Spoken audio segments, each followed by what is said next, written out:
this is some silver bar, square, that's roughly 5mm diameter. And I've just cut it and I'm just making a groove. This is going to be a pair of earrings. And what I'm going to do, I'm going to go over to the rolling mill and I'm going to roll it down. I'm going to just close the mill a bit closer here. These pieces here are for rolling wire down. This is for rolling flat sheet down. So put that in, and it's good when you're doing earrings, you've got to do both at the same time. The copper is, which I practiced on originally, was very, very soft, very, very, very plastic, and will stretch for a long time without needing to be annealed. And it's getting tougher and tougher now for me to stretch it. So it's about time now, I reckon, to anneal it. So I've got to heat it till it's a dull red. It has changed colour now. I actually should be doing this in a slightly darker environment to see the colour change, but that's quite a red, that's quite a pinky glow there.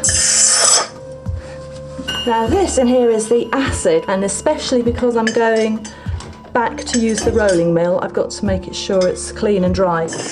I've been working up to here so far, and I'm going to just work up to there. So I do take quite a lot of care that the earrings are identical. Originally learnt to forge. I did all of this by hand, just so that you can get control of the hammer. I sold a piece when I was at college. We did a set piece, and I sold it in the 80s. Quite a lot of money through a gallery in London, and with the profits I ran straight to the tool makers and bought my rolling mill. Right, I'll go back and anneal this.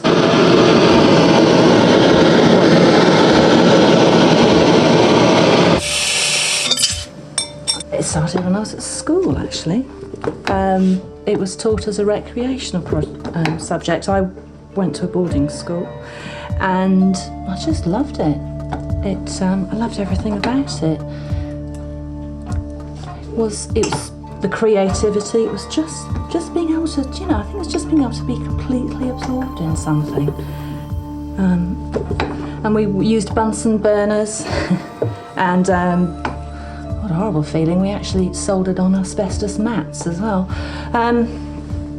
And then from there, I went to Plymouth College of Art and did a 2-year diploma. I couldn't think of anything I wanted to do regarding A-levels, and I found this course in Plymouth, and it was 2 years craft and design, and the second year specialised in jewellery and silversmithing. And I did okay there. And then I took a break for a year or two, and I then went to the Central School of Art in London, which is now Central St Martin's, and I did my degree there.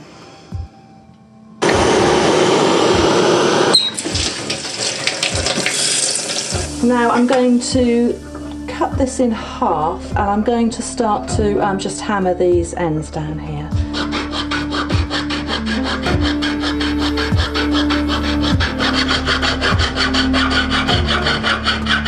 These blades are very fragile. You've got lots of different thicknesses of blades.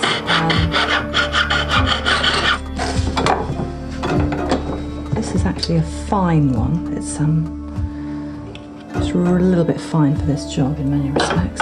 So now I'm going to hammer these, just because they're quite rough at the moment. I need a fairly sturdy handle to hold on to. So I put this stake, it's a metal stake, which I actually made the model in wood and got them cast.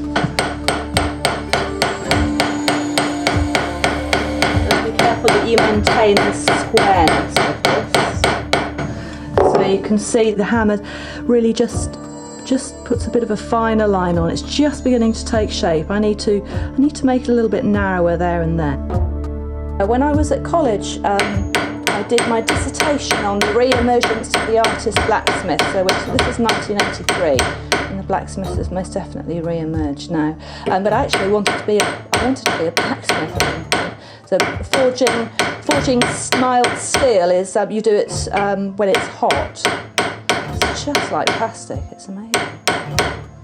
But now I want to work with forging 18 karat gold, which I've done some. It's a fantastic metal to hammer, absolutely unique.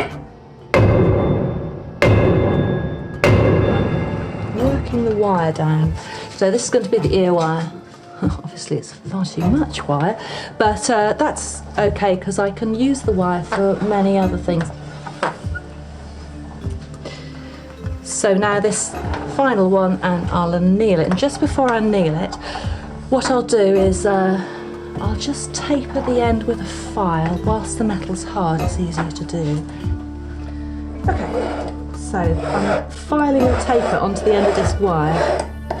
And I just find, I never ceases to amaze me that from that thick piece of silver we can get down to really, really fine wire. It's beautiful. When you anneal wire, you've got to coil it. Otherwise, you run quite a risk of melting it.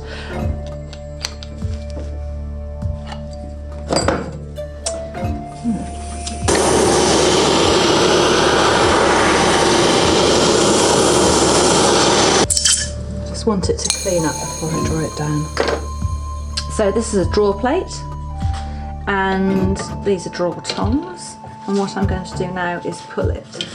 And it can go so far. And what I'm doing is I'm turning it into round wire so you can put it through your ear, and hopefully I'm going to draw it down so that it's the right thickness. I usually end on hole 28, which is round about 8.5 mil thick. If you've got a heavy or a fairly weighty earring, if you need to have a reasonably thick ear wire. I, for instance, have got all these holes pierced, and I know that these two were pierced with a gun, and they're bigger holes than these two, which were pierced with needles very swiftly behind a curtain when I was 11.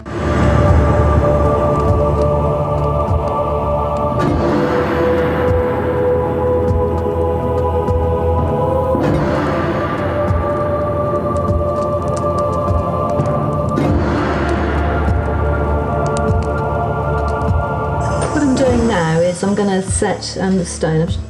These are peridot, and so the tool I'm using now is a pusher, and I'm pushing this bezel.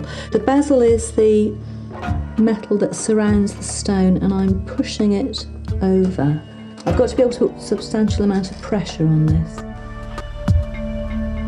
When you've got a stone which needs the light to show through, then you need to make a hole at the back. So this piece is actually two pieces of metal which have been soldered together, so you've got a little shelf for the stone to sit on there. So now I've finished with the pusher, and I can now use the burnisher. So all this is doing is just doing the last bit of pushing.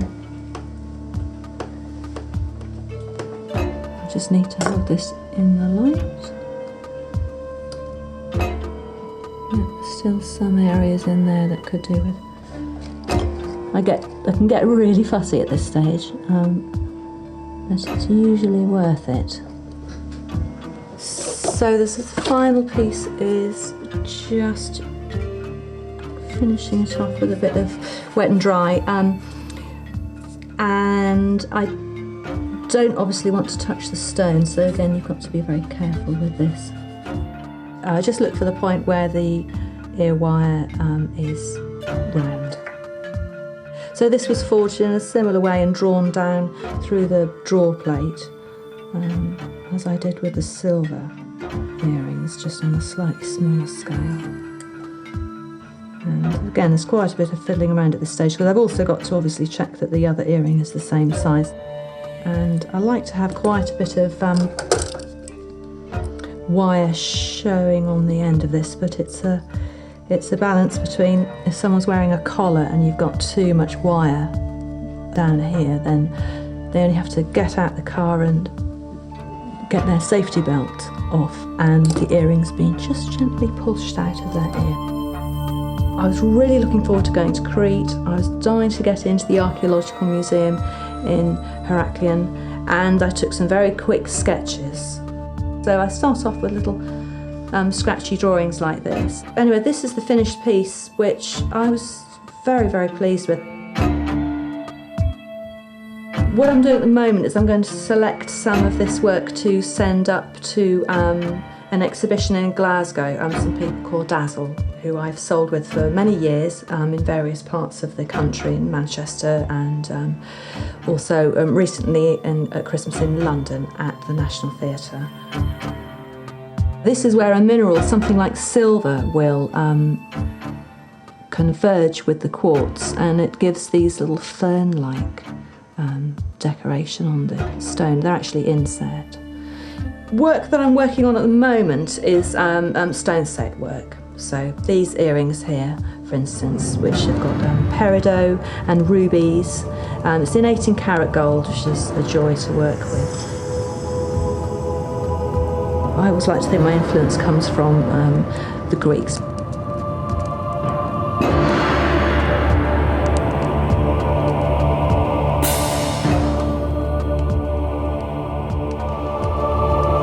I really enjoy being a member of the Guild because you're amongst a group of people who understand the pros and cons of the lifestyle that you've chosen.